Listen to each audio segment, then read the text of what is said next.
Hey everyone, welcome back to Intro to DJing. In this video, I'm going to talk about slam transitions. Now, slam transitions are very easy, and they get their name from the fact that you basically slam the crossfader and you start the song, the next song that you want to play, basically super quickly. So you slam the crossfader over, so the song that you're playing stops playing, and the next song starts playing. Now, this is very easy to be done poorly. So it's very easy to do this poorly, but doing it right, it's okay. And this will allow you to very quickly switch genres. So in the last video, we talked about beat match transitions. These are great if you're playing music like house or music that's in the same genre. But if you're trying to switch genres or try to really change things up, these slam transitions are great. You don't want to use them all the time because once again, it may change up the tempo. It may change up what's going on the dance floor. But every once in a while, when done right, it can be really good and you can really start with a lot of energy.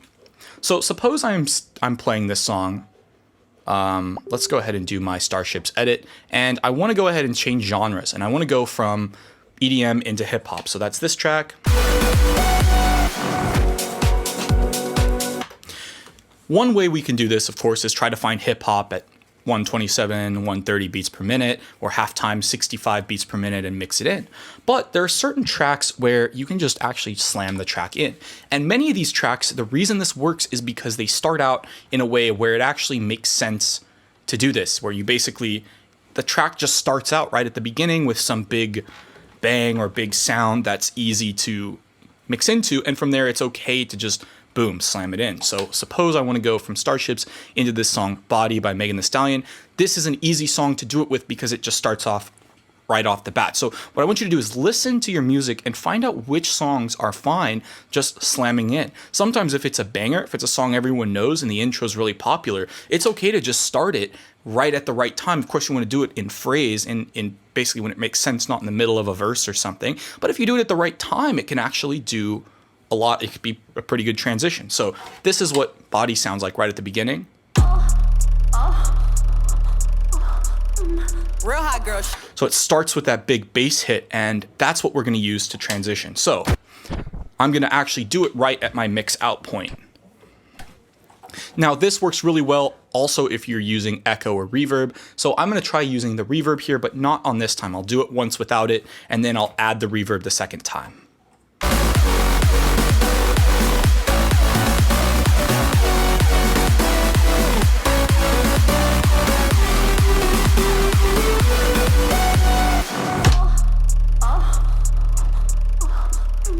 Real hot girl shit. So the reason this worked is because I did it at the right time in the phrase. If I hadn't done that, it would not have sounded as good. Now it's a little misleading because I said slam and I didn't slam the crossfader. Instead I slammed the up fader, but I could have just as easily done the crossfader. In fact, I'll do the crossfader this next time, but let me show you what happens if you don't do it right, why it can sound really bad.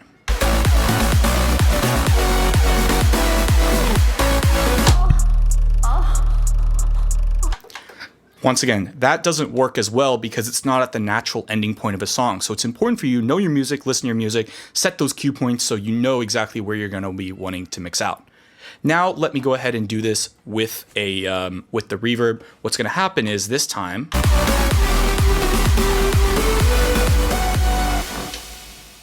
and then I'm going to start it. So let me rewind it so we can get a chance to hear. Now this is a really good because what I'm doing is I'm slowly taking out the low end when I move this filter clockwise, and then when this starts in, it starts with that big bass hit.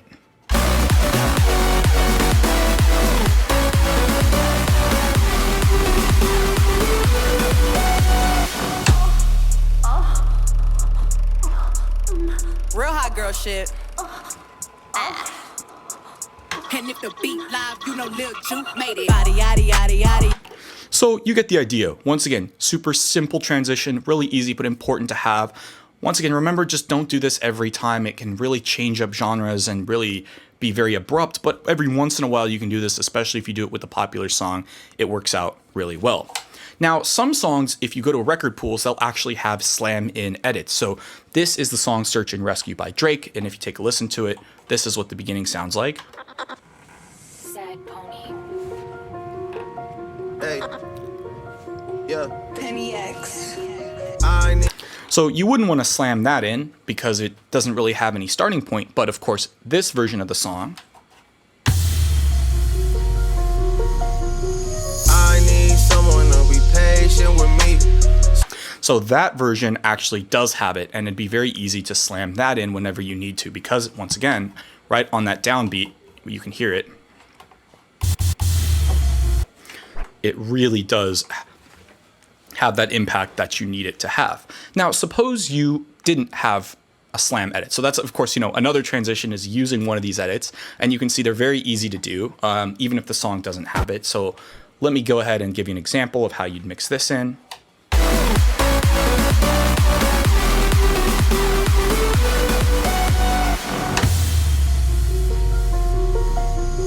I need someone to be patient with me. Someone to get money with not.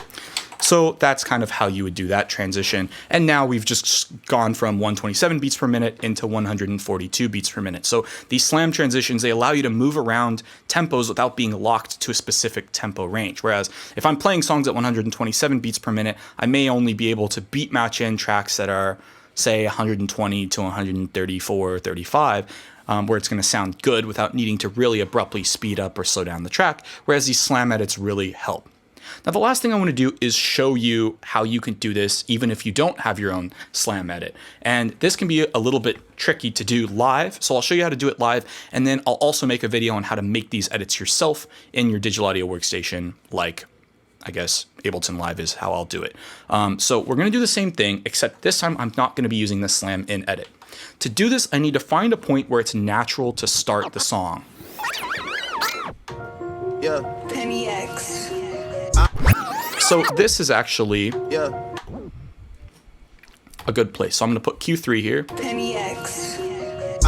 And what I'm going to do now is I'm going to go over here to my listen advice, pull up the sampler, and I want to add my samples that I did in my samples video. Once again, remember that it is it's good to basically have all this stuff done beforehand. So sample editor, what I need to do is select this as my sample bank. So what I'm going to do here, I think the way that I'm used to doing this is going to Pro View, going to the pads, and then just selecting my samples. So now what I've done is I'm going to use this impact and then start the track at that point that we had before. So this is going to be the way that we're going to do it. I'm going to be playing the track. I'm going to slam in this sample and then go ahead and start it Penny X. at that point. So it's going to be quick. So try to follow along and try to watch me. What I'm going to do once again, I'm going to hit the sample button, but make sure I have my track queued up so I can just hit the sample and then press play without needing to switch to the hotkey. So it's good to basically line it up where you're going to want to hit play first, because the play button will still work for the track even when the pads are mirroring the sample bank. So suppose I'm over here.